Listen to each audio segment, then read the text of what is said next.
1962 இந்தியாவுக்கும் சைனாக்கும் போர் நடந்துட்டு இருந்த சமயத்துல நம்மளால சைனாட்ட ஜெயிக்க முடியலையே, இப்படி தோல்வி அடைஞ்சிட்டு இந்தியாவுக்குள்ள போறோமே அப்படின்னு விரக்தியோட பின்வாங்குறாங்க இந்திய ராணுவ வீரர்கள். காரணம் 80,000 ராணுவ வீரர்கள் கையில பவர்ஃபுல்லான மிஷின் கன் அப்படின்னு ஆப்போசிட்ல ஒரு மிகப்பெரிய படையோட நிக்குது சைனா. இந்திய ராணுவம் பயந்து ஓடி போயிருச்சு. இனிமே நமக்கு தான் வெற்றி, இந்தியாவுடைய அருணாச்சல பிரதேசம் இனிமே நமக்கு தான் அப்படின்னு இந்திய எல்லைக்குள்ள நுழைய ஆரம்பிச்சிருச்சு சீன ராணுவம். அப்போ திடீர்னு எங்கிருந்தா துப்பாக்கி கொண்டு வந்து 5 சீன ராணுவ வீரர்களை போட்டு தள்ளிருச்சு. என்னடா அது, சீன ராணுவம் தான் ஓடி போயிருச்சு, அப்ப யாரா நம்மள சுட்டது அப்படின்னு பயந்து போன சீன ராணுவம் சூரியன் வேற மறைஞ்சு இருட்டாயிட்டதுனால நின்றுட்டு இருந்த அந்த இடத்துலயே நைட்டு தங்குறாங்க. இதுக்கப்புறம் தான் ஆட்டமே ஆரம்பிக்க போகுதுன்னு பாவம் சீன ராணுவத்துக்கு தெரியல. இரவு நேரம் ஆகியும் கூட 4 திசையில இருந்தும் துப்பாக்கி தோட்டா உள்ள வந்து பல பேரை போட்டு தள்ளுது. கிட்டத்தட்ட 72 மணி நேரம் துப்பாக்கி தோட்டாக்கள் நிக்காம உள்ள வந்து 300 சீன ராணுவ வீரர்களை கொண்டு குவிச்சதுனால இத பார்த்த மொத்த சீன ராணுவமும் கதி கலங்கி போயிருச்சு. சரி, சீன ராணுவமே நில குலைஞ்சு போற அளவுக்கு அப்படி அட்டாக் பண்ணது யார் தெரியுமா?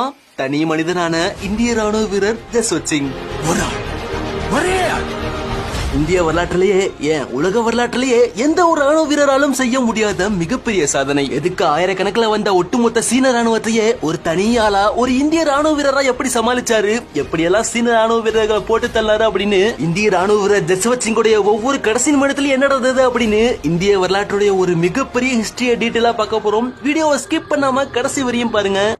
1947 இந்தியா சுதந்திரம் அடைஞ்சப்போ இதுக்கப்புறம் இந்தியாவுக்கு எந்த பிரச்சனையும் வராத நிம்மதியா இருந்தா அதுக்கப்புறம் தான் இந்தியாவுக்கு உண்மையான பிரச்சனையே வர ஆரம்பிக்குது. அதுல முதல் பிரச்சனையா வந்தது தான் 1962 நடந்த இந்தோ சீனா போர். இந்தியாவுடைய அருணாச்சல பிரதேசம் எங்களோடது அப்படின்னு அதை ஆக்கிரமிக்கிறதுக்காக இந்திய எல்லைக்குள்ள நுழையுது சீன ராணுவம். உடனே இந்திய ராணுவ வீரர்கள் சீன ராணுவத்தை தடுத்து நிறுத்த அப்போ சீன ராணுவம் துப்பாக்கியால சுட, பதிலுக்கு இந்திய ராணுவமும் சுட கொஞ்ச நாள்ல அது மிகப்பெரிய எல்லை போரா வெடிக்குது. அது இந்திய ராணுவத்துடைய ஆரம்ப காலம்னே சொல்லலாம். எந்த ஒரு நவீன ஆயுதமும் இல்லாததுனால சீன ராணுவத்துக்கு முன்னாடி தாக்கு பிடிக்க முடியல. ஒரு கட்டத்துல இந்த போரில் நம்ம தோல்வியடைய நிலைமைக்கு போன உடனே அப்ப இந்திய அரசாங்கத்திட்ட இருந்து ஒரு செய்தி வருது. அருணாச்சல பிரதேச போனா போகுது, சீனா எடுத்துக்கிட்டோம், எல்லை பகுதியில சண்டை போட்டுட்டு இருக்கிற நம்ம ராணுவ வீரர்கள் எல்லாரும் இந்தியாவுக்குள்ள வந்துருங்க அப்படின்னு ஒரு செய்தி வருது. 1962 இருந்த நேரு தலைமையிலான அரசு இப்படி சொல்றதுக்கு காரணம், இப்பதான் இந்தியாவுடைய பொருளாதாரம் ஆரம்ப நிலையில இருக்கு, இப்ப நம்ம போர்ல இறங்கணும் அப்படின்னா அது நம்ம நாட்டையே தலைகீழா மாற்றிடும் அப்படிங்கிறதுக்காக. இந்த செய்தியை கேட்ட உடனே இப்படி எதிரிக்கிட்ட தோல்வி அடைஞ்சு போறமே, நம்மளால ஒண்ணும் செய்ய முடியலையேன்னு மன கஷ்டத்தோட திரும்பி வராங்க இந்திய ராணுவ வீரர்கள். ஊர்ல காயமடைஞ்ச இந்திய ராணுவ வீரர்கள் சில பேர் தோல்வியோட விரக்தியினால உடம்புல உள்ள காயத்துக்கு கூட சிகிச்சை எடுத்துக்க மறுக்கிறாங்க.